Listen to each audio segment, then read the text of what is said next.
ආයුබෝවන් ඔබ සවස 6:00 ස්වාධීන රූපවාහිනී ප්‍රධාන ප්‍රවෘත්ති විකාශයත් සමගයි. ප්‍රථමයෙන් පුවත් සිරස්තල.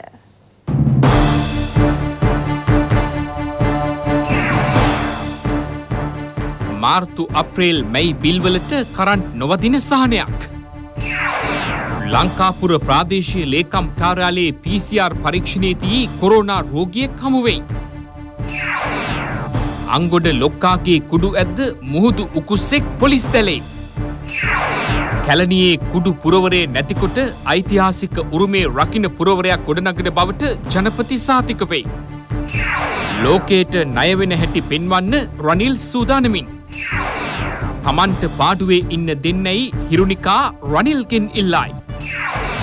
හොංකොං විපක්ෂයේ ප්‍රබලීන් 12කට ඡන්දය අහිමි කරයි. ප්‍රථමයෙන් දේශීය පුවත්. COVID-19 වසංගතය නිසා ඇඳිරි නීතිය පනවන ලද මාර්තු අප්‍රේල් හා මැයි මාසය සඳහා විදුලි බිල් පත්වලට රුපියල් කෝටි 300ක සහනයක් ලබා දීමට විදුලි බල මණ්ඩලය තීරණය කර තිබෙනවා.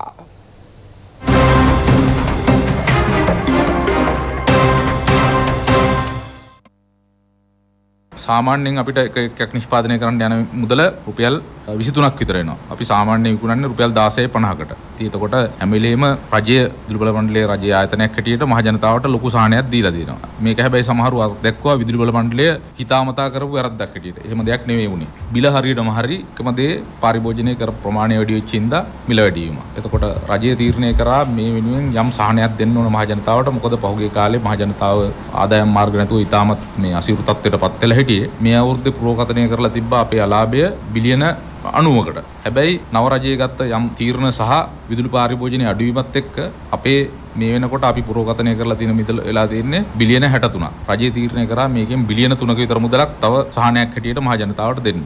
මේ කැබිනට් පත්‍රිකාවේ දීලා තියෙනවා මාර්තු අප්‍රේල් සහ මැයි මාසවල එක් බිල්පතෙහි වටිනාකම පෙබරවාරි මාසයේ නිකුත් කරන ලද බිල්පතෙහි වටිනාකමට වඩා වැඩි වන්නේ නම් පමණක් පෙබරවාරි මාස බිල්පත හා සමාන වටිනාකමකින් බිල්පතක් නිකුත් කිරීමට අදාළ ආයතන වලට නියෝග කිරීම හා එම බිල්පත් නිරවුල් කිරීම සඳහා උපරිම මාස 2ක සහන කාලයක් ලබා දීම. මේකෙන් කියන්නේ ඇත්තරම අපි දන්නවා මාර්තු අප්‍රේල් මැයි වල පාරිභෝගිකයන්ගේ නිවාසවල හිටපු කට්ටියගේ වැඩි දිනෙකගේ බිල වැඩි වුණා. වැඩි වෙලා තියෙනවා නම් පෙබරවාරි මාසයේ බිලට සමාන බිලක් තමයි අය කරන්නේ කියන එක. සෙටල් කරන්න මාස 2ක කාලයක් දෙනවා කියන එක. ඊට පස්සේ මේ වන විටත් මාර්තු අප්‍රේල් සහ මැයි මාසවල විදුලි බිල්පත් සඳහා ගෙවීම කර ඇති පාරිභෝගිකයන් සඳහා ඉදිරි බිල්පත් නිකුත් කිරීමේදී ඉහත යෝජනා අනුව වැඩිපුර ගෙවා ඇති මුදල් හිලව් කර ගැනීමට අවස්ථාව සැලසීම. මොකද මේ වෙනකොට ඇත්තටම ගොඩක් පාරිභෝගිකයෝ වැඩි වෙච්ච මුදලත් ගෙවලා තියෙනවා. එතකොට හැබැයි මේකෙදී ඒ කට්ටියටත් කිසිම කලබලෙන්න හේතුවක් නැහැ. මොකද මේ හැම ගෙවන මුදලක්ම යන්නේ පාරිභෝගිකයාගේ ගිණුමට. එතකොට ඔබලා වැඩියෙන් මුදල් ගෙවලා තියෙනවා නම් ඒ මුදල ඉදිරි මාසෙට ගෙනියන එක තමයි වෙන්නේ. එතකොට ඉදිරි මාසෙ ඔබ ගෙවන්න වෙන්නේ නැහැ. එකෙන් අඩු කරගන්න පුළුවන්. ඊට පස්සේ විදුලි බිල්පත් හිඟ මුදල් නොගියීම නිසා විදුලි විසන්ධි කිරීම తాවකාලිකව අත්හිටීමේ යෝජනාව. ඒ කියන්නේ අපි දැනට කිසිම විදුලි කප්පාදුවකට යන්නේ නැහැ. తాවකාලිකව විදුලි කප්පාදු කිරීම නවත්තලා තියෙනවා. ඒ වුණාට අපි හැම වෙලේම ඉල්ලා හිටිනවා පුළුවන් විදිහට මුදල් ගෙවන්න කියලා. අපේ වැඩසටහනට මේ දත්ත එකතු කරපුවාම ඊළඟ මාසේ ඉඳන් මේක print වෙලා ඊළඟ මාසේ බිල්පත ලැබෙනවා. සියලුම පාරිභෝගිකයන්ට මේ සහනය දීලා තියෙනවා. මේක ඉතාමත් විශාල සහනයක්. මේක අපි රජයට මේ ගත්ත තීරණයට බොහොම ස්තුතිවන්ත වෙන්න ඕනේ. මේක ඇත්තටම රජයේ දුරදක්නා ප්‍රතිපත්ති හින්දා ඉතුරු වෙච්ච මුදලකින් තමයි මේ සහනය දෙන්නේ. එහෙම නැතුව මේක මේ විදුලි බල මණ්ඩලයේ පාඩු කරලා දෙන සහනයක් නෙවෙයි. ලංකා විදුලි බල මණ්ඩලය පසුගිය වසර වන විට රුපියල් බිලියන 85ක පාඩුවක් ලැබුවේ පසුගිය වසර 5 තුළ සිදු වූ අදූරදර්ශී පාලනය නිසා බවද සභාපතිවරයා කියා සිටිනවා. මම කියන්නේ හැමදේම අපි හොඳ දකින්න ඕන. සහනය දුන්නේ නැත්නම් ඒත් බයිනවා. සහනේ දීපුවමත් බයින්න තත්ත්වනේ. එහෙම නෙවෙයි. අපි පැහැදිලිවම කියනවා බිලියන 90ක් අලාභ ලබන්න තිබ්බ ආයතනයක් රජයේ නිවැරදි ප්‍රතිපත්තිಯಿಂದ බිලියන 63කට ආරන් තියෙනවා. මේකත් මතක තියාගන්න 2014 කරපු දෙයක් තියෙනවා. රජය 125ක් විදුලි බිල අඩු කරලා 2015 ලාභ ලැබුවා. මේ රජයේම තියද්දි. හැබැයි පහුගිය රජයට මේ කටයුත්ත කරන්න බැරුණා. මේකට සම්පූර්ණ වක් කියන්න ඕනේ පහුගිය රජේ. මම ඒකත් කියනවා. ඉතාමත් වක් කීමෙන් කියන්නේ මොකද පහුගිය අවුරුදු 5 ඇතුළත කිසිම විදුලි බලාගාරයක් ගහන්න බැරුණා. සම්පූර්ණ නැවතුණා. LNG බලාගාර නැවතුණා. විනිවිදභාවයෙන් තොරව විදුලි බිල ගැනීම කරා. මේ හැම දෙයක් ඉන්නම තමයි විදුලි බල මණ්ඩලයේ පාඩු ලැබුවේ 2015. 2014 රොච්චොලේ ගහලා බිලියන 20ක් ලාභ ලබපු ආයතනයක් 2015 ගිය අවුරුද්ද වෙනකොට බිලියන 85ක්. ඔබලා දන්නවද දන්නේ බිලියන 300යි අපි නිදහස් අධ්‍යාපනයට වැය කරන්නේ. බිලියන 85ක් පාඩු වෙන තත්ත්වයටපත් කරා අවුරුදු 5ක් ඇතුළත. එහෙම තත්ත්වයක් තිබ්බ එක මේ රජයේ අවුරුද්දක් ඇතුළත ඇවිල්ලා බිලියන 90ක් ප්‍රොජෙක්ට් කරලා තිබ්බ එක 63කට අඩු කරලා ඒකෙන් 3ක් සහනයක් දෙන එක අගය කරන්නේ නැතුව මේක මේ ඡන්දෙට පොරොන්දුවක් දුන්නා කියනවනම් මං හිතන්නේ ඒකට කියන්නේ ඉතින් ඕකට කියන්නේ කුහකකම හරි වෙන එහෙම නැත්නම් ඒ වගේ දේවල්. ඒවා අපි කිසිම විදිහකින් අනුමත කරන්නේ නැහැ. ඒක හොඳ නෑ.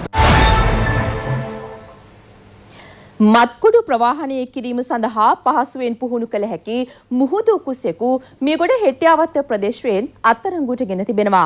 සංවිධානාත්මක අපරාධකරුවෙකු වන අංගොඩ ලොක්කා නැමැති පාතාල කලි නායකයාගේ මත්ද්‍රව්‍ය ප්‍රවාහනය කිරීම සඳහා මෙම උකුස්සා භාවිත කරන්නට ඇද්ද යන්න පිළිබඳ පොලිසිය විමර්ශන සිදු කරනවා. මෙම උකුසු විශේෂය කිලෝග්‍රෑම් 12ක පමණ බර ප්‍රවාහනය කළ හැකි ශක්තිමත් පක්ෂීන් කොටසක් බවයි වනජීවී නිලධාරීන් පවසන්නේ. මෙම වැටලීමේදී වායු රයිඵලයක් සමග සැකකරුවන් දෙදෙනෙකු අත්අඩංගුවට ගැනීමට පොලිසිය සමත් වුණා. බස්නාහිර පළාත් බුද්ධි කොට්ටාශයේ නිලධාරීන් කණ්ඩායමකුයි වැටලීම සිදු කළේ. මෙම ගොවිපළ ගේට්ටු දමා සුනකින් විශාල සංඛ්‍යාවක් යොදවමින් ආරක්ෂාවට යොදා තිබූ බවද පොලිසිය ප්‍රකාශ කළා. උකුස්සා විදේශයක සිට බෝට්ටුවකින් මෙරටට ගෙන ආ බව අත්අඩංගුවට ගත් සැකකරුවන් සඳහන් කර තිබෙනවා. මේ අතර අයිස්ග්‍රෑම් 250ක් සමග සැකකරුවන් දෙදෙනෙකු පෑලියගොඩ පට්ටිය හන්දිය ප්‍රදේශයේදී අත්අඩංගුවට ගෙන තිබෙනවා. මෝටර් රථයක්ද සැකකරුවන් සමග පොලිස් භාරයට පත් වූ බවයි වාර්තා වන්නේ. කැලණිය හා වැල්ලම්පිටිය ප්‍රදේශයේ පදිංචිකරුවන් දෙදෙනෙකු මෙලෙස අත්අඩංගුවට ගෙනුණා. එක් සැකකරුවෙකු කොළොන්නාව ප්‍රාදේශීය ලේකම් කාර්යාලයේ ප්‍රධාන කළමනාකරණ නිලධාරියෙකු ලෙසද අනෙක් සැකකරු කැලණිය ප්‍රාදේශීය ලේකම් කාර්යාලයේ ක්‍රීඩා උපදේශකයෙකු ලෙස කටයුතු කරනවා. ඔවුන් දෙදෙනා ඥාතීන් බවයි හෙළි වී ඇත්තේ.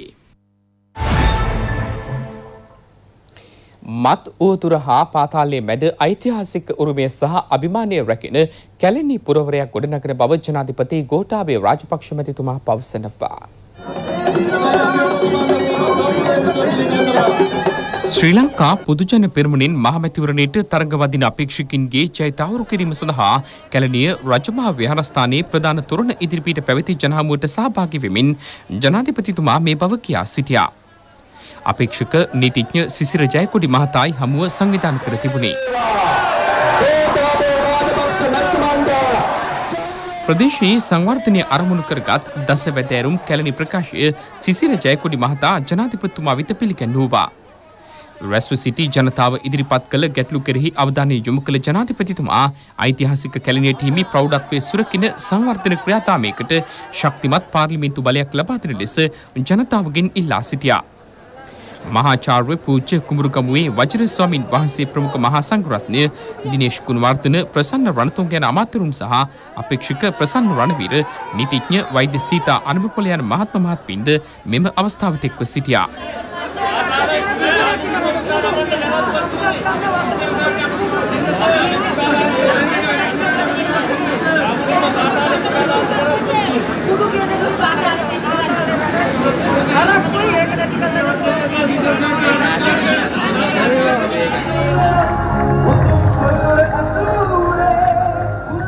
අපේක්ෂක නලින් ප්‍රනාන්දු මහතා ජයල නගර මධ්‍යයේ සංවිධාන කළ ජනහමුවකටද ජනාධිපතිතුමා එක් වුණා.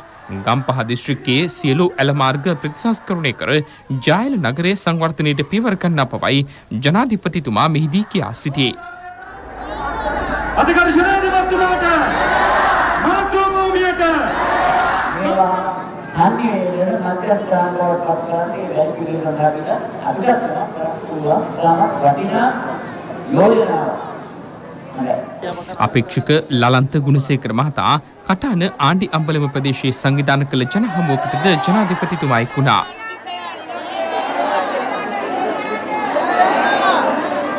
සෞභාග්‍යයේ ගෙවත්ත වැඩපිළිවෙල වැඩම කර සිටි මහා සංඝරත්නයේ පැසසුමට ලක් වුණා. අධ්‍යාපන ක්‍රමයේ අපි A-level පාස් වුණාත් අපිට කැම්පස් සිලෙක්ට් වෙන්න බැරි වෙනවා. ඒ වගේ අර ඉසෙට් ස්කෝර් ප්‍රශ්න නිසා. ඉතින් ඒ වගේ දේවල් වලට පුළුවන් අපිට අධ්‍යාපන ක්‍රමයේ වෙනස් කරන්න අවුරුදු 20 වෙනි අපිට ක්‍රමයකට යන්න පුළුවන්. ඒ කියන්නේ ඊට මම දැන් A-level ලියලා මම සෙකන්ඩ් කරනවා මට බැරි වුණා. ආර්ට්ස් කරේ අපි ටෙක්නිකල් පැත්තකට ඩිමාන්ඩ් එකක් තියෙනවා. අපි ඒක තමයි කාර්මික විද්‍යාල University colleges ඒවට apply කරලා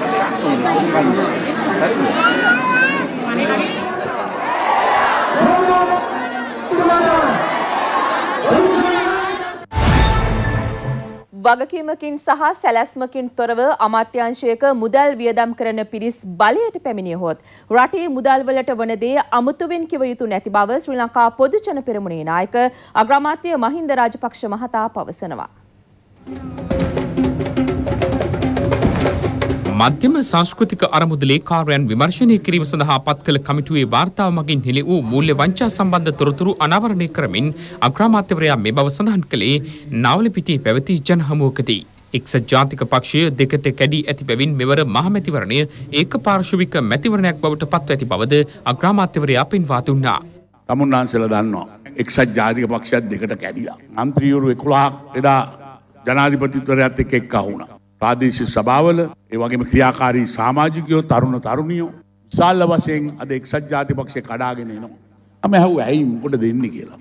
එක්සත් ජාතික පක්ෂය අද සටන් කරන්නේ සිරිකොත බේර ගන්න. උන්ට රටේ බලය අල්ල ගන්න ඕනේ නැහැ. රනිල් වික්‍රමසිංහ සිරිකොතේ බලය අල්ලගෙන ඉන්නවා.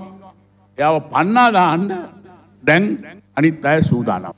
සජිත් උන් හිටපු බලය ඉන්න කාලේ කරපු වැඩ ගැන දැන් ටික ටික එළි වෙනවා. සංස්කෘතික අමාත්‍යාංශය ආගමික අමාත්‍යාංශය තුල ඒ තිබිච්ච මුදල් මොන ආකාරයෙන් වියදම් කරාද ඒවයින් මොනවද කරපු වැඩ කියන එක අද කොමිෂන් සභා වාර්තා වලින් තමුන්නාන්සලා දකින්න ඇති. ඉතින් මෙවැනි වගකීමක් නැති සැලැස්මක් නැතුව අමාත්‍යාංශයක වියදම් කරපු මිනිස්සු බලයට ලැබුණොත් මොන ආකාරයට මුදල් වියදම් කරයිද කියන එක ගැන අපිට අමුතුවෙන් කියන්න ඕන නැහැ. අපිට හිතා ගන්න පුළුවන්. මේ අතර මහනුවර දවුලකල ප්‍රදේශයේ පැවති ජනහමුවකටද අග්‍රාමාත්‍යවරයා එක් වුණා. ඉදිරි මහමැතිවරණයේදී මුස්ලිම් ජනතාව නිවැරදි තීන්දුවක් ගනිමින් පොහොට්ටුව වටා එකතු වනු ඇතැයි තමා විශ්වාස කරන බව අග්‍රාමාත්‍යවරයා ප්‍රකාශ කළා. මුස්ලිම් ජනතාව වෙනුවෙන් වැඩිම සේවයක් කළේ තම ආණ්ඩුවෙන් බවයි මහින්ද රාජපක්ෂ මහතා මෙහිදී ප්‍රකාශ කළේ. ඇත්ත කතා කරන්න ඕන ගිය පාරේ වැඩි ඡන්දෙ දුන්නේ නැහැ අපිට. වෙන පැති බලාගත්තා. නමුත් මම දන්නවා මේ වතාවේ ඒ වැරදි තීන්දුව ගන්නේ නැතුව මුස්ලිම් ජනතාව හරි තීන්දුවක් ගන්න කියන විශ්වාසය අපිට තියෙනවා. බැලුවොත් අපේ ආණ්ඩුව තමයි මුස්ලිම් ජනතාවට වැඩියෙන්ම වැඩ කරලා තියෙන්නේ ආණ්ඩුව. මොකද එක්තරා අවස්ථාවක 28 දෙනෙක් හිටියා ඇමතිවරු. මම ගානක් බැලුවා ඇමතිවරු රාජ්‍ය ඇමතිවරු බලනකොට 28ක් ගානක් නවතක නැහැ. අපි දන්නවා කාන්සක් කුඩියේදී 100 ගානක් මුස්ලිම් ජනතාව මැරුව වෙලාවේ තිබිච්ච ආණ්ඩුව නිහඬ වෙලා හිටියා. ඒ ප්‍රදේශවල ඒ දවස්වල කුමුරට බහින්න පල්ලියට එන්නත් මගේ යුගයේදී මම හමුදාව අනකර ගිහිල්ලා උන්ට ආරක්ෂාව දෙන්න. ඒ වගේ තමයි අපි ಜಾති ભેදයක් ආගම් ભેදයක් අපි සැලකුවේ නැහැ. එක්සත් ජාතික පක්ෂ ආණ්ඩුව බලයේ හිටියා පහුගිය අවුරුදු 5. මට පෙන්වන්න මොකද්ද මේ රටේ සංවර්ධනය කියලා. අපි හදපු පාර අධිවේගී මාර්ගය නුවර ටික හැදුවේ නැහැ. දැන් තමයි ඒ ගැන උනන්දු වෙන්නේ. ඒක නිසා දැන් කාලය ඇවිල්ලා තිනවා අපහු වැඩ කරන්න. රටේ ආර්ථික අර්බුදයට මුහුණ දෙමින් ජාත්‍යන්තර මූල්‍ය අරමුදලට ගොස් ඇමරිකාවට මිලියන 7,000ක් සොයා ගැනීමට හැකි එක්සත් ජාතික පක්ෂයට පමණක් බව එම පක්ෂයේ නායක රනිල් වික්‍රමසිංහ මහතා පවසනවා. එක්සත් ජාතික පක්ෂයේ මැදකොළඹ මැතිවරණ මෙහියුම් කාර්යාලයේ පැවති ජනහමුවකට එක්වෙමිනුයි රනිල් වික්‍රමසිංහ මහතා මේ බව කියා සිටියේ. එක්සත් ජාතික පක්ෂ නාගරික මන්ත්‍රී කිත්සිරි රාජපක්ෂ මහතා එය සංවිධානය කර තිබුණා. කොරෝනා තර්ජනය තියෙනවා, අනිත් පැත්තෙන් ආර්ථිකය කඩා වැටෙනවා. Taman කොරෝනා වලට අහුවෙලා කොරෝනාවෙන් නැති වෙනවද නැත්නම් ආර්ථිකයේ නිසා කුසගින්නෙන් නැති වෙනවද කියලා තීරණය කරන්න තියෙනවා. Taman කැමතිද මේ විදියටම අනාගතයට මුහුණ දෙන්න? එහෙනම් මෙතෙන්ට අපි ඉන්නේ ගෙදර ආර්ථිකය ආරක්ෂා කරන්න. අතට සල්ලි දෙන්න. පළමුවෙන්ම මේකෙන් ගොඩ එන්න නම් අපිට විදේශ ආධාර වුමනයි මේ සැරේ. අපිට නැති වෙන ඩොලර් මිලියන 7,000 අපිට හොයාගන්න බෑ වෙනත් මාර්ග වලින්. එහෙනම් ජාත්‍යන්තර මූල්‍ය අරමුදල ළඟට ගිහින් ඒවා ගන්න පුළුවන් එකම පක්ෂය එක්සත් ජාතික පක්ෂය විතරයි. මීට ඉස්සෙල්ලා අනික් අයට ඒවා ලබා ගන්න බෑ. ඒ මුදල් ලබා ගත්තාම අපේ ආර්ථිකය ස්ථාවර වෙනවා. එතකොට අපිට පුළුවන් තවත් මුදල් හොයාගෙන ආණ්ඩුවෙන් රුපියල් වලින් ආධාර දෙන්න ව්‍යාපාර ගෙනියන්න. රැකියා නැති වුණාට සහන දෙන්න මේ අවුරුද්දක් මේ බර ආණ්ඩුව ගෙනියන්න ඕනේ. කොළඹ 7 ටොරින්ටන් මාවතේ ජනහමුවක් රනිල් වික්‍රමසිංහ මහතාගේ ප්‍රධානත්වයෙන් පැවැත්වුණා. අපේක්ෂක දයගමගේ මහතාද මෙහිදී අදහස් පළ කළා. එක්සත් ජාතික පක්ෂයෙන් සමහර වෙලාවට කකුල දෙපැත්තට තියාගෙන ඉන්න උදවිය ඉන්න පුළුවන්. මොකද කොටසක් එක්සත් ජාතික පක්ෂයෙන් එළියට ගිහිල්ලා තියෙනවා. ඒ කියන්නේ ඊතරම් කලබල වෙන්න උවමනාවක් නැහැ. අපි අලිය ශක්තිමත් කරන්නට ඕනේ. අලිය ශක්තිමත් කරොත් විතරයි අපිට මේ රට ගොඩ ගන්නට පුළුවන්. ඒකට හේතුව පිට රටවල් වලින් මුදල් ලබා ගන්නවා නම් ඒ ලබා ගන්නට පුළුවන් එකම පක්ෂය එක්සත් ජාතික පක්ෂය විතරයි. මද්‍රව්‍ය ජාවාරම මැඩ පැවැත්වීම සඳහා සිංගප්පූරුවේ ක්‍රියාත්මක මරණ දඬුවම ලබා දීමේ ක්‍රමය Taman බලයට පත් වූ පසුව ආරම්භ කරන බව සජිත් ප්‍රේමදාස මහතා පවසනවා. කහවත්ත ප්‍රදේශයේ පැවති ජනහමුවකට එක්වමින් මේ මහතා මේ බව ප්‍රකාශ කළා. සමගී ජනබලවේගින් රත්නපුර දිස්ත්‍රික්කයට තරඟ කරන අපේක්ෂකින්ගේ ජය තහවුරු කිරීම සඳහායි මෙම ජනහමුව පැවැත්වුණේ. තම ආණ්ඩුවක් පිහිටවා පැය 24ක් තුළ ඛනිජ තෙල් මිල පහත දමන බව සජිත් ප්‍රේමදාස මහතා කියා සිටියා. නැතිබැරි මිනිසුන් නගා සිටවීම සඳහා මාසකට 20000ක මුදලක් ලබා දෙන බවටද ඒ මහතා පොරොන්දු වුණා.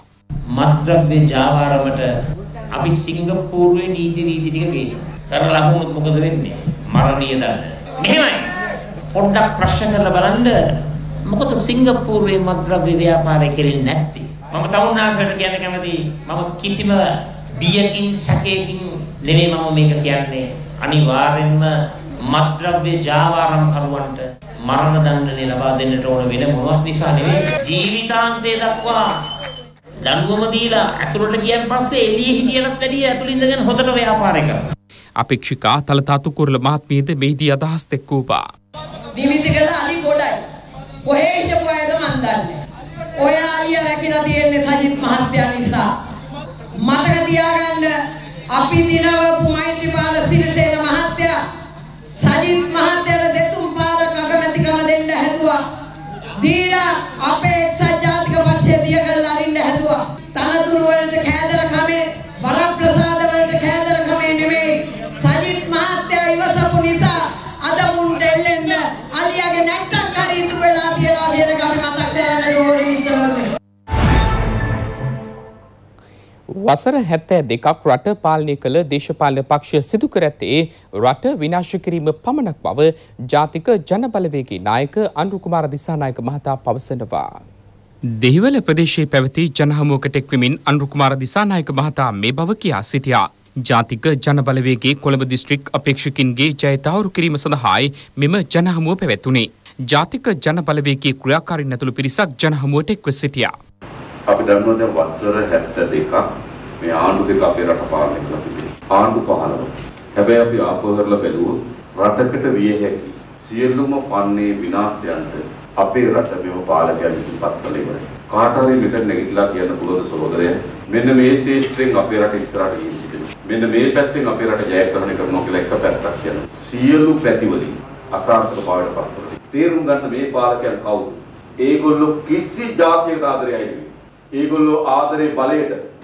ඒ නිසා අන්න මේ වෙලාවේ වුණා පාර්ලිමේන්තුව හරියට ජනතාවගේ අයිතිවාසිකම් පිළිබඳ ප්‍රශ්න එනකොට අන්න ඒ වෙලාවේ ඒකට එරෙහිව හඬ නගන්න පුළුවන් කණ්ඩායමක් කවුද ඒ? ඔයගොල්ලෝ වෙනුවෙන් යවන්න ඕන ජනතාවගේ හඬ පාර්ලිමේන්තුවේ නියෝජනය කරන්න මේ වෙලාවේ යවන්න ඕන මාධ්‍යමාවේ කණ්ඩායම. කුඩා කුඩා තර්ජනයන්ගේ කුඩා කුඩා බලපෑම් වලින් බියටපත් කරන්න බැරි දේශපාලන ව්‍යාපාරයක් තමයි මානව. බොළඳ තර්ක ඉදිරිපත් කර බුද්ධිමත් ඡන්දදායකයන් රැවටීමට විපක්ෂයට නොහැකි බව හිටපු පාර්ලිමේන්තු මන්ත්‍රී සුසිල් ප්‍රේමජයන්ත මහතා පවසනවා. ශ්‍රී ලංකා පොදුජන පෙරමුණේ පක්ෂ මූලස්ථානයේ පැවති මාධ්‍ය හමුවකදී ඒ මහතා මේ බව කියා සිටියා. තවත් කිහිප දෙනෙකු මාධ්‍ය හමුවේදී අදහස් පළ කළා. සජිත් ප්‍රේමදාස මහත්මයා මම දැක්ක කියලා තියෙනවා පැල් 20000ක් පවුලකට දෙනවා. දැන් අදටත් වැටුප් ගෙවන්න ලක්ෂ 14කට ලක්ෂ 6මාරකට විශ්‍රාම වැටුප් ගෙවන්න රජයේ කාර්යාල නඩත්තුවට පමණක් බිලියන 100ක් යනවා රුපියල්. රුපියල් බිලියන 100ක්. මාස 12ට බිලියන 1200ක් යනවා. දැන් සජිත් ප්‍රේමදාස මහත්මයා 20000ක් දෙන්න පටන් ගත්තොත් පවුල් ලක්ෂ 60ක් තියෙන. මාසෙකට බිලියන 120ක් ඕනේ. 120 අර 100ට එකතු වුනහම බිලියන 220ක්. 220 12න් වැඩි කළාම 2640ක් බිලියන. පසුගිය වර්ෂයේ ගත්තොත් සමස්ත අය වැය ඊට අඩුයි. ඉතින් මේක ප්‍රායෝගික වෙන්න ඕනේ. අපිට අවශ්‍ය වෙන්නේ ජන ජීවිතයේ යථා තත්ත්වයට පත් කිරීම, ජනතාව අතර මුදල් සංසරණය වැඩි කළා, ව්‍යවසායකයන් දිරිමත් කළා, ව්‍යාපාරික ප්‍රජාවට අවශ්‍ය සහාය ලබා දීලා එහෙම තමයි ලෝකේ රටවල් ආර්ථික ශක්තිමත් කරන්නේ. ලෝකේ කිසිම රටක කියලා නෑ මේ මෙච්චර මුදලක් අපි දෙනවයි කියලා. එහෙම ආර්ථිකයක් ශක්තිමත් කරන්න බෑ. ඒක රටේ ජනතාව ප්‍රබුද්ධයි මේ කියන කාරණේ ක්‍රියාත්මක කළ නොහැකි කාරණයක් බවට. ඉතින් ඒක නිසා මේ වගේ බොළඳ තර්ක ඉදිරිපත් කිරීම මම හිතන්නේ බුද්ධිමත් ඡන්දදායකයාට ඒක තේරුම් ගන්න අපහසු වෙන්නේ නැහැ. මධ්‍යම සංස්කෘතික අරමුදලේ රුපියල් බිලියන 11ක් මේ පුතානෝ ගිලලා. හැබැයි ගිලලා මේ ගම්මිරිස් ඇටේ ගැනයි කතාව. ඒ නිසා පන්සල් වටේ ඇවිදින ඔහුට අපි මතක් කරනවා ගම්මිරිස් ඇටේ නෙවෙයි. ඔබ බිලියන 11 පාවිච්චි කරපු අයුරු ලංකාවට හෙළි කරන්නට ඕනේ. මොකද රටක් බාර ගන්නනේ යනවා කියන්නේ. අර වෙහෙර ගිල්ල එකාට අග්ගල ගිලින එක කජ්ජද්ද කියන එක මතක් වෙනවා. මොකද වෙහෙර ගිලලා එනවා ගම්මිරිස් ඇටේ ගැන කතා කරන්න. විපක්ෂයට කිසිම ඌමනාවක් නැහැ. රටේ අඩුම ගන්න විපක්ෂය වෙන්නවා. උන්ගේ අරමුණ ඉතාමත් අපහැදිලි. මොකද සජිත් ප්‍රේමදාසගේ පිළ කියනවා රනිල්ගේ පිළට හොරා කියලා. රනිල්ගේ පිළ කියනවා සජිත්ගේ පිළට හොරා කියලා. හැබැයි කිසිම ප්‍රතිපත්තියක් ඉදිරිපත් කරන්නේ නැහැ. ඔවුන්ව රට කොහොමද සැලසුම් කරන්නේ? මේ කොරෝනා වසංගතයත් එක්ක කොහොමද ඔවුන්ගේ ඉදිරි සැලැස්ම කියලා සැලැස්මක් ඉදිරිපත් කළා නැහැ. දැන් අපිට මේ පොලිසියට සහ CID එකේ නිලධාරීන්ට මම කියනවා මේ අන්න ඒ රැස්වීම වලට ගිහිල්ලා පොඩ්ඩක් තොරතුරු සටහන් කරගත්තා නම් ඇත්තට උන්ට මහන්සි වෙන්න ඕනේ නැහැ. ඒ වැරදි කරපු අය, හොරකම් කරපු අය ලේසියෙන් අල්ලගන්න පුළුවන්. එක්සත් ජාතික පක්ෂ සමාජිකත්වයේ අහෝසි කිරීමට එරෙහිව ඉදිරියේදී අධිකරණයට යන බව සමගි ජනබලවේගයේ ලේකම් රංජිත් මත්තුම්බණ්ඩාර මහතා පවසනවා. මාධ්‍ය හමුවකට එක්වමින් මේ මහතා මේ බව කියා සිටියා. හිටපු පාර්ලිමේන්තු මන්ත්‍රී හිරුණිකා ප්‍රේමචන්ද්‍ර මහත්මියද මෙම මාධ්‍ය හමුවේදී අදහස් පළ කළා. ජනතා ඡන්දයෙන් මැතිවරණයකින් තීරීපත් වූ මන්ත්‍රීවරයෙකු විනය පරීක්ෂණයන් නොතියා විධිමත් ක්‍රමයක් නැතුව අයින් කරන්න අමාරුයි. ඒ මන්ත්‍රීවරු සියලු දෙනාම ආරක්ෂා කරන්න අපි කටයුතු කරනවා. ඒ වෙනුවෙන් අපි අධිකරණයට යන දැන් සියලු කටයුතු කරලා අමාරයි. රනිල් වික්‍රමසිංහ මහත්මයා මේ අවුරුදු 26ම කරේ කට්ටිය අයින් කරපේකනේ. කට්ටිය ගත්තේ නැහනේ. මුලදී ගියා මැති ඇමතිවරු 65ක් ගියා. මේ සැරේ 80යි 145යි. ඉතුරු වෙලා ඉන්නේ 15යි. අතේ ඇඟිලි ගානටත් අඩු ගානක් තමයි උතනින්පත් වෙන්නේ. අපිට අපේ හිටපු පක්ෂ ගැන කනගාටු. ඒ තේරණ අයට කියනවා කරුණාකරලා සමගි ජනබලවේගයට එක්කහුව වෙලා අපි සටන ගෙනියමු. පක්ෂකාරයන් නෙවෙයි අපි අල්ලන්නේ පක්ෂයේ ඉන්න ජනතාව. ජනතාව ගිල්ලිම අනුව තමයි අපි සමගි ජනබලවේගයේ පිහිටෙව්වේ. ඉතින් අපි එක්සත් ජාතික පක්ෂයත් එක්ක තියෙන ගනුදෙනුව මැතිවරණයෙන් පස්සේ ජනතාව කියන විදිහට බේරනවා. මට කියන්න තියෙන්නේ දැන් ඔය රනිල් මහත්තයා ඔච්චර මේ දඟලන්නේ දැන් අපි යාගේ නෙවෙයිනේ. අපි මේ වෙනම පක්ෂයක් හදන් පැත්තවිල පාඩු ඉන්න දෙන්නකො හලෝ. ඔයාගේ පාඩු ඔයාගේ වැඩේ කරගන්නකො. දැන් අපි ඔයාගේ නෙවෙයිනේ. ඔයාගේ මිනිස්සුත් අපිත් එක්ක එක්කහුව වෙලා. ඔයාට අපි ගැන කිසි අයිතියක් නැහැ. දැන් මේ ළඟදී අපි සියලු දෙනාම පක්ෂෙන් අයින් කළා දිනවා. ගමනේ සජිත් මහත්තයාවත් අයින් කළා දාන්න. කිසි ප්‍රශ්නයක් නැහැ. එතුමත් ඕක ඇතුළේ රිංගගෙන ඉන්නේ නැහැ. අපි දැන් අයින් වෙලා වෙනම පක්ෂයක් හදාගෙන මේ ලස්සන ලකුණක් එක්ක, ලස්සන පාටක් එක්ක, ලස්සන නමක් එක්ක, ලස්සන මිනිස්සු එක්ක, පිරිසිදු මිනිස්සු එක්ක ගමනක් යද්දී ඔයාට මොකද තියෙන රුදාව? රනිල් මහත්තයාට මොකක්ද තියෙනවා? රවිට මොකක්ද තියෙනවා? ඔය තියෙන පක්ෂ තුන් හතර දෙනාත් එක්ක කවලා ජොලියේ ඉන්නකෝ. අපිට වද දෙන්නේ නැතුව. මේ අපේ දේවල් වලට කම්ප්ලේන් කරන්නයි එක එක තැන් වලට ගිහිලා ඔයාට අදාළ දෙයක් නෙවෙයිනේ දැන්. රනිල් මහත්තයා කියලා කියන්නේ ලෝක කපටියෙක්. එක්සත් ජාතික පක්ෂ සමාජිකයන් පිරිසකගේ සමාජිකත්වයේ අහෝසි කිරීම පක්ෂය තුලගත් විනය ක්‍රියාමාර්ගයකට අනුව සිදු වූ බව හිටපු පාර්ලිමේන්තු මන්ත්‍රී සමන් රත්නප්‍රිය මහතා පවසනවා. තවත් පිරිසක් සම්බන්ධයෙන් එක්සත් ජාතික පක්ෂය විනය පරීක්ෂණ සිදු කරමින් සිටින බවද ඒ මහතා කියා සිටියා. කොළඹ අද පැවති මාධ්‍ය හමුවකදී ඔහු මේ බව සඳහන් කළේ. එක්සත් ජාතික පක්ෂය ව්‍යවස්ථානුකූලව කටයුතු කරන්නේ. ඒ අයට චෝදනා එල්ල වුණා. පළාත් පාලන මන්ත්‍රීවරුන් චෝදනා එල්ල වුණා. පක්ෂයේ කඩන් ගියපු අයට චෝදනා එල්ල වුණා. ඒ සියලු දෙනා වෙනුවෙන් විනය පරීක්ෂණ පවත්වනවා. හිතුමනාපයට ඉවත් කරන්න බෑ. ඉවත් කරන්නේ නැහැ. විනය පරීක්ෂණ අවසන් කරපු මන්ත්‍රීවරු 50 ගණනක් ඉවත් කරලා තියෙනවා. ඊළඟට පළාත් පාලන මන්ත්‍රීවරු 61ක් ඉවත් කරලා තියෙනවා. එකතුව 115යි. ඉතුරු අයට විනය පරීක්ෂණ පවත්වමින් තියෙනවා. කණ්ඩායම් 5ක් නීති අංශ සහ අනිකුත් අයගෙන් සැදුම්ලත් කණ්ඩායම් 5ක් විනය පරීක්ෂණ දිගටම පවත්වමින් තියෙනවා. සමහර අයට චෝදනා වැඩි අයට චෝදනා දිගටම පරීක්ෂා කරමින් ඉන්නවා. ඒ අයගේ තීන්දුව ඉතාම ඉක්මනින් ප්‍රකාශයටපත් වෙයි. ජීවත් වෙන්න ඉතාමත් අපහසු යුගයක් ඉස්සරහට හැමෝම බලාපොරොත්තු වෙනවා. මේක වෙනස් කරගන්න ඕනේ. ඒ වගේම මේ ආණ්ඩුවෙන් ලබා දීපු ආර්ථික සහන කිසිවක් නිසි ලෙස ක්‍රියාත්මක වුණේ නැහැ කියන ගැටලුව අපිට පේන්න තියෙනවා. විශේෂයෙන්ම ව්‍යාපාර නගා හිටවන්න අපිට ආරංචි හැටියට මේ වර්කින් කැපිටල් ලෝන්ස් හැටියට ඉන්ට්‍රොඩියුස් කරා 4% පොලි අනුපාතයට ණය දෙනවා කියලා. ඉතින් කිසිම ඒ ණය ලබාගත් කෙනෙක් ඉන්නවා වුණත් ඉතාමත් සීමිත ප්‍රමාණයක් තරුණ තරුණයන් රැට්ටු ඉතිහාසයේ වෙනස් කිරීමට මෙරට තරුණ පිරිස අද පෙළ ගැසී සිටින බව ජාතික ජන බලවේගී අපේක්ෂක විජිත හේරත් මහතා පවසනවා. මාධ්‍ය හමුවකට එක්වෙමින් මේ මහතා මේ බව කියා සිටියා. රනිල් වික්‍රමසිංහ මහත්තයා ඡන්ද වේදිකාවේ තරුණ තරුණියන්ට අවුවේ වේලෙන්න ඕනි නෑ, වැස්සේ තෙමෙන්න ඕනි නෑ. හැම තරුණ තරුණියෙක්ටම ගමනක් බිමනක් යන්න කාර් එකක් දෙනවා. ස්මාර්ට් ෆෝන් වලින් අලුත් තාක්ෂණයට තරුණයන්ව අරන් යනවා කියලා කිව්වා. ඇත්තටම තරුණයන්ව ඇන්දුවා. තරුණයන්ව ඇන්දීමෙන් මෙහා ඔවුන්ගේ ඇත්ත සමාජ පීඩනයට උත්තර දුන්නේ නැහැ. වත්මන් පාලනයත් තරුණයන්ව කබලෙන් ලිපට වට්ටලා තියෙනවා. පොරොන්දු සම්පූර්ණයෙන් කඩ කරලා තියෙනවා. බිත්තිවල සිතුවම් ඇඳපු ඒ තරුණයන්ගේ සිහින මුළුමනින්ම බිඳ වට්ටලා තියෙනවා. ඒ වගේම තමයි එදා අමාත්‍ය ධූරයන් දරනකොට සජිත් ප්‍රේමදාස මහත්මයා තරුණයන්ට රස්සා දෙන විදිය පොලිමේ තරුණයන්ව ගෙන්නලා කරපු දේ අපි දැක්කා. උසනම් සිකියුරිටි, මිටිනම් ලිපිකරු.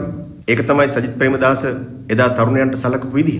උපාධිධාරී, ඩිප්ලෝමාධාරී, උසස් පෙළ සමත් වෙච්ච උගත් තරුණ බුද්ධිමතුන් පෝලිම් කරලා උසාය එන්න, උසායට සිකියුරිටි දෙන්නම්, මිටිය එන්න, මිටියට ලිපිකරු දෙන්නම්. එහෙම කරලා දේශපාලන පත්වීම් දෙන සංස්කෘතියක් අපි දැක්කා. ඒ සංස්කෘතිය වෙනස් කරලා තරුණින්ට අවශ්‍ය වෙලා තියෙනවා අලුත් නවීන සමාජය ගොඩනගන්න. දේශපාලන වේදිකාවේ පක්ෂ විපක්ෂ මහජන නියෝජිතයන් පළ කළ අදහස් ඇතුළත් 20 ජනමතය දැන්.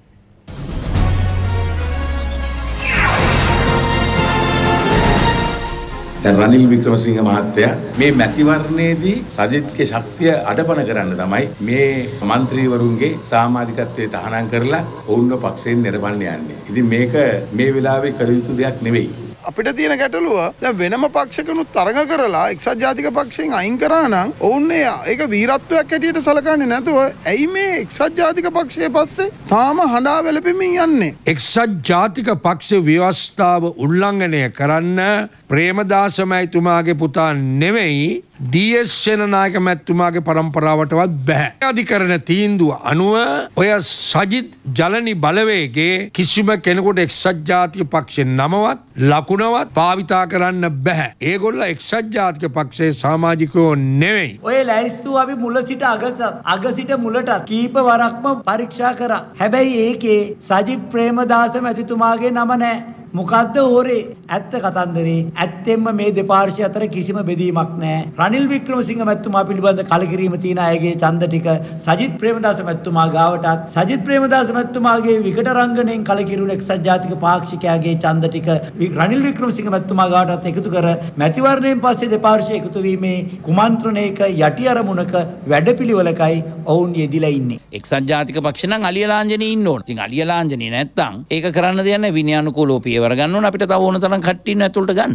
දැන් ඔබ බලයි අපි ඉන්නේ කොහෙද මේ සමගි ජන බලවේගී. ඒකේ නායකයා වුණාට වැඩක් නැහැ කියලා. ලබන 5 වෙනිදා මේ ඉන්න එක්සත් ජාතික පක්ෂ 99ක් ඡන්දේ දාන්නේ සජිත් ප්‍රේමදාසට. ඒ හයි අරගෙන ලබන 6 වෙනිදා සිරිකොතර ගිහිල්ලා මේ රටේ දැවැන්තම පක්ෂේ නායකයා වෙන්නේ සජිත් ප්‍රේමදාස මැතිතුමා කියන එක මම මේ ළමට. එක්සත් ජාතික පක්ෂේ එවකට ජනාධිපතිවරණ ඡන්ද කරලා ලක්ෂ 15කින් පෙරදිලා ඒ පෙරදුන කට්ටිය තමයි අද එළියට ගිහිලා තියෙන්නේ. එළියට ගිහිලා එහෙ පෙන්නන්න හන්න මේ සුදුන වගේ ඔන්න කරපු දේ. වෙනම සන්දානයක් හදනවා කියලා අන්තිමට පක්ෂයක් හදනවා. ඉතින් හිතනවා නම් 100ට 1-2ක්වත් ඔත දෙන්න ඒ යන ඡන්දේවත් නිකරුණේ නිෂ්ප්‍රභ වෙනවා. මොකෝ ඡන්දෙට පස්සේ යන උසාවියෙන් අනිවාර්යයෙන්ම පෙනෙනවා මේක බොරුවට ලියාපදිංචි කරලා තියෙන පක්ෂය. මතකයි සරත් ෆොන්සේකා ඡන්ද දෙන අවස්ථාවේ එකපාරට දෙකට විතර දැනුවත් කරා මෙයාට ප්‍රජායිතිය නැහැ කියලා. ඒතර ඔක්කොම බය වුණා මේක ප්‍රජායිතිය නැත්තම් ඉතින් මොකටද පත් කරලා තියෙන්නේ කියලා. ඒ වගේ දෙයක් තමයි අද මෙතන අනිවාර්යෙන් වෙන්නේ. අද විරුද්ධ පක්ෂ දෙකට තුනට හතරට බෙදලා ඉවරයි. සජිත් ප්‍රේමදාස පිළ ගලවනවා රනිල් වික්‍රමසිංහ පිළේ කලිසම. රනිල් වික්‍රමසිංහ පිළ ගලවනවා සජිත් ප්‍රේමදාස පිළේ කලිසම. අපිට තියෙන්නේ බලාගෙන විසිල් එකක් ගහන්න විතරයි. සජිත් ප්‍රේමදාස වනාහි මේ දේශපාලනයේ ඉන්න හිස් ටින් එක. එච්චරයි. මොකොත් නෑ. සද්ද විතරයි. බෙලෙක් සද්ද එනවා වැඩ නෑ. අර හම්බන්තොට වෙලා ගෙවල් හදා ඉන්න කාලේ ටීවී එකෙන් පෙන්නකොට ඈත දුර දර්ශන රටේ ජනතාව හිතුවා අන්න එනවා ගෙවල් හදාගෙන රට පෙරලගෙන කියලා. බලනකොට දැන් තමයි තේරෙන්නේ මොනවද කරලා තියෙන්නේ. කිසිම විෂන් එකක් දැක්මක් ප්‍රතිපත්තියක් නැහැ. දැන් අර චූලෝදර මහෝදර වගේ සිරිකොත බෙදා ගන්න ෆයිට් එකේ. මේ MCC ගිවිසුම් අත්සන් කරද්දී ඒවට සැලසුම් හදද්දිම සජිත් ප්‍රේමදාස මහත්තයා මොකද විරෝධයක් දක්වනවා අපි දැකලා තියෙනවද? ඒකට විරුද්ධව සත්‍යාග්‍රහ කරාද උපවාස කරාද? එහෙම කරේ නැහැ. අපි දන්නවා දැන් මේ බොරුවට කිමුල් කඳුළු හෙලන්න එපා. අධ්‍යාපනයට වෙන් කරන්න වෙන කරන මුදල වැඩි කරන්න කියලා කිව්වද? සෞඛ්‍යයට වෙන් කරන මුදල වැඩි කරන්නයි කියලා කිව්වද? එහෙම කිව්වේ නෑ යා මේ නිවාස ගැන මොකද්ද පරණ කතාවක් දොඩෝ යනවා විතරයි. සජිත් ප්‍රේමදාස මහත්තයට කියන්න බෑ. මේ මම මේ නායකයා නෙවෙයි. ඒ හිටියේ රනිල් වික්‍රමසිංහ. දැන් එයා අපි වෙන් වෙලා ඒ නිසා මේවට අපිට වා කියන්න බෑ කියලා. මොකද මේගොල්ලෝ මේ කැබිනට් එකේ හිටියා. මේ වෙද්දි විපක්ෂයේ කෑලි වලට කැඩලා එක්සත් ජාතික පක්ෂය ජනබලවේගය කියනවා අනුර දිසානායක මහත්තයාගේ තව පක්ෂකින් එනවා මේක කෑලි වලට කැඩලා විපක්ෂයක් නැති තත්ත්වෙට මේ රටේ පත් වෙලා තියෙනවා. ඒක නිසා අපි අනිවාර්යයෙන්ම අගෝස්තු 5 වෙනිදා වෙනකොට පාර්ලිමේන්තුවේ 3 2 බලයක් කරන් අපි අති විශිෂ්ට ජයග්‍රහණයක් ලබා ගන්නවා. මේ වෙලාවේ දෙනමල්ලා දෙන්න ඕනේ නේද? දැන් කොරෝනා ඉඳන් ආදායම් නැති වෙලා රැකියාව නැති වෙලා අන්ත අසරණ වෙච්ච වෙලාවේ මේ වෙලාවේ සහනයක් දෙන්න නැත්නම් මිත්‍රෝනි ඔබ හිතනවද පාර්ලිමේන්තු මැතිවරණය කරලා දෙයි කියලා? දෙයිවද බලලා පාර්ලිමේන්තු මැතිවරණය මනාප ගන්න මේකට මාර පොරයක් තියෙන. ඉතින් මතක තියාගන්න කොරෝනා කාලේ උඹලා ගැන හොයන්න බැරි වුණු මේ තක්කඩි රැළ දැන් ඇවිල්ලා ඔළුව අත ගාලා ටොක් තක් අයනවා උඹලට අවශ්‍ය ටික කරලා දෙන්නම් කියලා. රැවටියල්ලා කරන්න තියෙන ලොකුම මොකටද වැඩේ? ඉන්නේ හොරාද මංකොල්ලකාරයාද මිනිමරෝද කියලා දන්නේ කතිරේ පාවිච්චි කරනවා. තමුන්නාසලා කාට මනාප දුන්නත් මට ප්‍රශ්නයක් නැහැ. මං 2015 වෙනි මනාප ඉල්ලුවෙන්නේ නැහැ. 2020 දී ඉල්ලන්නේත් නැහැ. එක දෙයයි ඉල්ලන්නේ ඒ තමයි බැඳුම් කර වාර්තාවේ ආණ්ඩුවේ 118ක් සල්ලි ගත්තා කියලා කියනවා.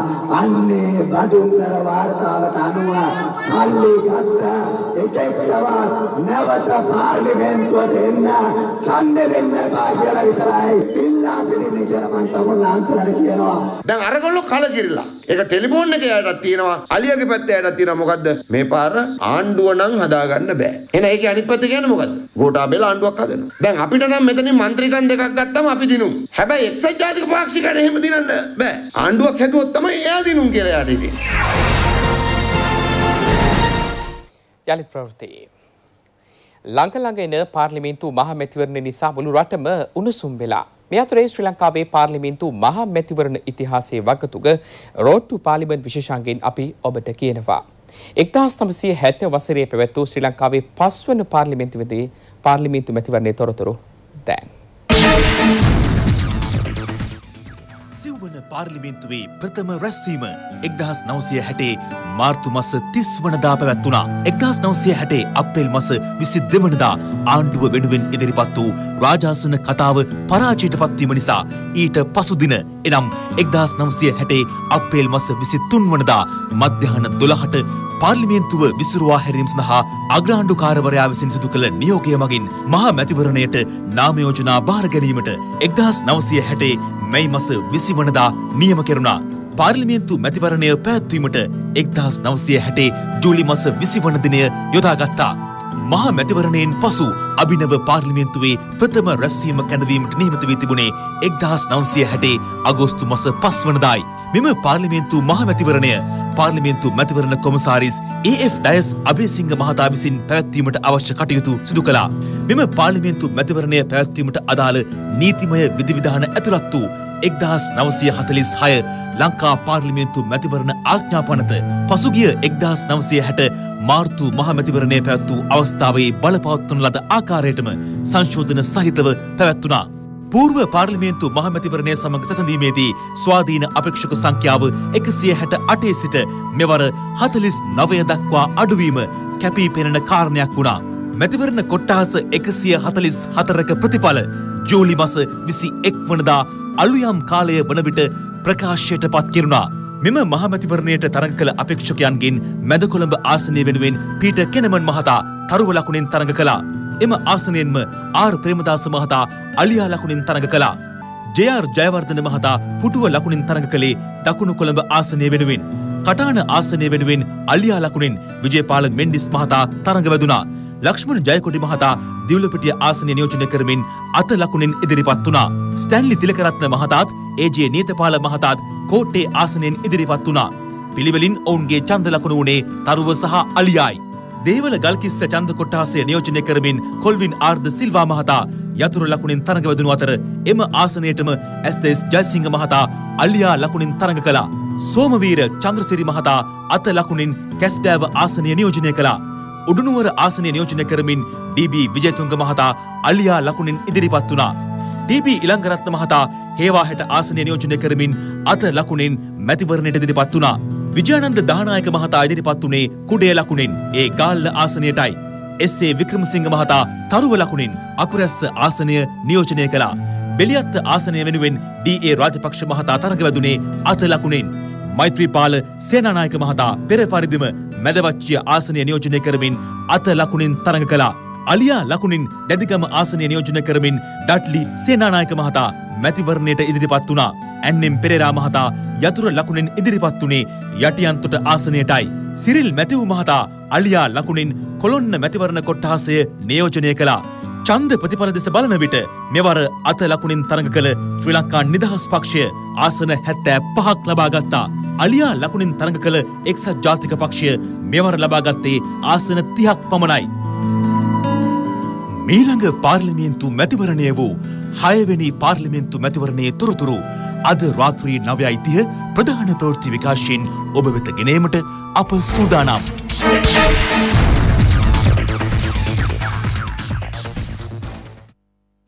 පොළොන්නරුව ලංකාපුර ප්‍රාදේශීය ලේකම් කාර්යාලයේ කාර්ය මණ්ඩල සමාජිකයෙකුට නව්‍ය කොරෝනා වෛරසය ආසාදනය වී ඇති බව හෙළි කර ගැනුණා.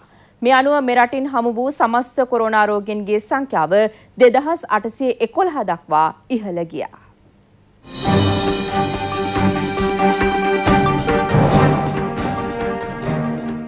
ලංකාපුර ප්‍රාදේශීය ලේකම් කාර්යාලයේ සමස්ත කාර්ය මණ්ඩලය පසුගියදා PCR පරීක්ෂණවලට යොමු කෙරුණා. ඒ අනුවයි කොරෝනා රෝගියෙකු හඳුනා ගැනුණේ. මේ අනුව ප්‍රාදේශීය ලේකම් කාර්යාලයේ කටයුතු අත්‍යවශ්‍ය සේවාවන් සඳහා පමණක් සීමා කර තිබෙනවා. මෙම ආසාදිතයාගේ බිරිඳ සහ දරුවන් දෙදෙනා නිරෝධායන මධ්‍යස්ථාන වෙත යොමු කෙරුණා. නිවාස 40ක පුද්ගලයින්ද නිරෝධායනයට ලක් කර තිබෙනවා. නගරයේ ආශ්‍රිත ප්‍රදේශයට මේ වන විට සංචරණ සීමාවන් පනවා ඇති බවයි අප වාර්තාකරු සඳහන් කළේ. ප්‍රාදේශීය ලේකම් කාර්යාලය අසල ඇති සියලු කඩසාප්පු සහ සේවාස්ථාන වසා දමා තිබෙනවා. මෙම ආසාදිතයා කන්දකාඩු ආසාදිතයෙකුගේ ආශ්‍රිතයෙකු බවයි රජයේ ප්‍රවෘත්ති දෙපාර්තමේන්තුව නිවේදනය කළේ.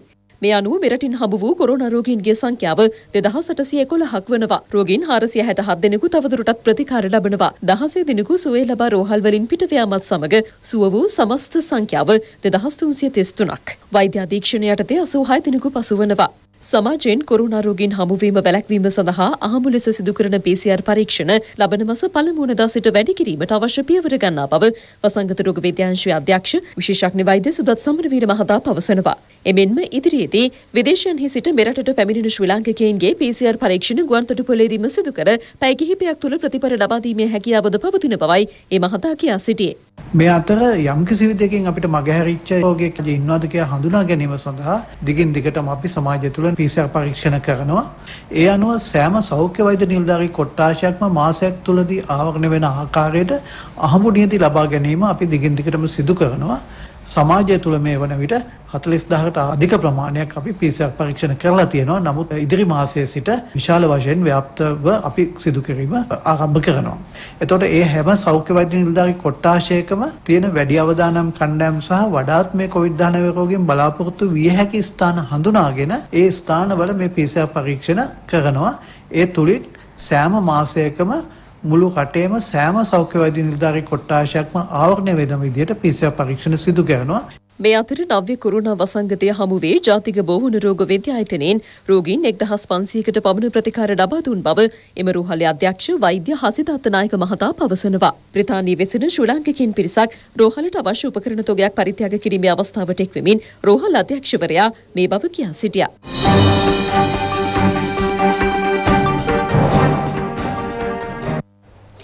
ඉන්දියාවේ කොරෝනා වෛරස් ව්‍යාප්තිය ආරම්භ වීමත් සමග දිනක් තුල වාර්තා වූ වැඩිම කොරෝනා ආසාදිතයින් සංඛ්‍යාව ඊයේ දිනේදී වාර්තා වුණා.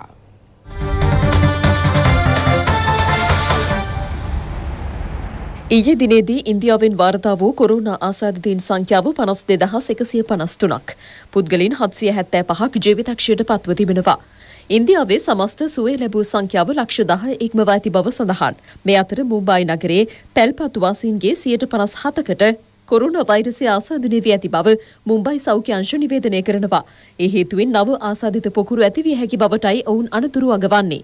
COVID-19 හෙවත් නව්‍ය කොරෝනා වෛරසය මේ වන විට ලෝපුරා 1,72,16,805 දෙනෙකුට ආසාදනය වී තිබෙනවා. සුවය ලබා ඇති රෝගීන්ගේ සංඛ්‍යාව 1,07,28,591ක්. වෛරසය ආසාදනය හේතුවෙන් මරණ 6,70,934ක් වාර්තා වනවා. රටවල් සහ ස්වයං පාලන ප්‍රදේශ 213ක වෛරසය ව්‍යාප්ත වී ඇති බවයි ලෝක සෞඛ්‍ය සංවිධානය පවසන්නේ. ඇමරිකාවේ සමස්ත ආසාදිතයින් සංඛ්‍යාව ලක්ෂ 45 ඉක්මවා තිබෙනවා. ගත වූ පැය 24ට පමණක් එරටින් වාර්තා වූ මරණ සංඛ්‍යාව 1485ක්. මේ අතර එරට රැකියා විරහිත පුද්ගලයන් සඳහා සතියකට ලබා දෙන $600ක දීමනාව හෙට දිනේ නවසන් කර $200ක් පමණක් හෙට සිට ලබා දීමට තීරණය කර තිබෙනවා. මේ අතර ෆ්ලොරිඩා ප්‍රාන්තයේ කොරෝනා වෛරස පරීක්ෂණ මධ්‍යස්ථාන ඉසිස් සුලිකුණාටුව හේතුවෙන් නැවත දැනුම් දෙනතුරු වසා දැමීමට තීරණය කර තිබෙනවා. කොරෝනා වෛරසය ඕස්ට්‍රේලියාව තුළ පැතිර යාමත් සමග වික්ටෝරියා ප්‍රාන්තය තුළ වැඩිම කොරෝනා මරණ සහ ආසාදිතයින් සංඛ්‍යාව ඊයේ වාර්තා වුණා. එම ප්‍රාන්තයෙන් ගත වූ පැය 24ට මරණ 13ක් සහ ආසාදිතයින් 723 දෙනෙකු වාර්තා වී තිබෙනවා. ඒ අනුව ඕස්ට්‍රේලියාවෙන් දිනක් තුළ සිදු වූ වැඩිම මරණ සංඛ්‍යාවද වාර්තා වූයේ ඊයේ දිනයේ. පෙරේදා දිනයට සාපේක්ෂව එය 36ක ඉහළ යාමක් බවයි සෞඛ්‍ය අංශ නිවේදනය කරන්නේ. බ්‍රිතාන්‍යයේ කොරෝනා රෝගය සහිත සැකසහිත පුද්ගලයින්ට ස්වයං නිරෝධායනය වීමට ලබා දුන් කාලය දින 7 සිට 10 දක්වා දීර්ඝ කිරීමට එරට රජය බලාපොරොත්තු වනවා. ලෝකයේ තෙවනුවට වැඩිම කොරෝනා මරණ සංඛ්‍යාවක් වාර්තා වන්නේ බ්‍රිතාන්‍යයෙන්. කැස්ස අධික වුණ ශ්වසන අපහසුතා සහිත පුද්ගලයින්ට දින 7ක් ස්වයං නිරෝධායනය වන ලෙසටයි මීට පෙර දන්වා තිබුණේ. චීනයෙන් වාර්තා වන ආසාදිතයින් සංඛ්‍යාව ක්‍රමිකව ඉහළ යමින් පවතිනවා. කිසිදු මරණයක් වාර්තා නොවුවද ඊයේ දිනේට පමණක් එරටින් වාර්තා වූ ආසාදිතයින් සංඛ්‍යාව 105ක්. ඉන් 102 දෙනෙකුම චීන ජාතිකයින් බව සෞඛ්‍ය අංශ සඳහන් කරනවා. ගත වූ පැය 24ට වාර්තා වූ ආසාදිතයින් 7208ත් සමගින් මෙක්සිකෝවේ සමස්ත ආසාදිතයින් සංඛ්‍යාව ලක්ෂ 4 ඉක්මවා තිබෙනවා. එරට මරණ සංඛ්‍යාව 45000කට ආසන්න බවයි වාර්තා වන්නේ. කෙසේ වුවද මෙක්සිකෝ රජය පවසන්නේ වෛරසය පිළිබඳ සත්‍ය වාර්තා නිල වාර්තාවන්ට වඩා බොහෝ ඉහළ අගයක් ගනු ඇති බවයි. සවස් 6:30 ප්‍රවෘත්ති අදට අවසන්. නැවතත් හමුවෙමු රාත්‍රී 9:30ට.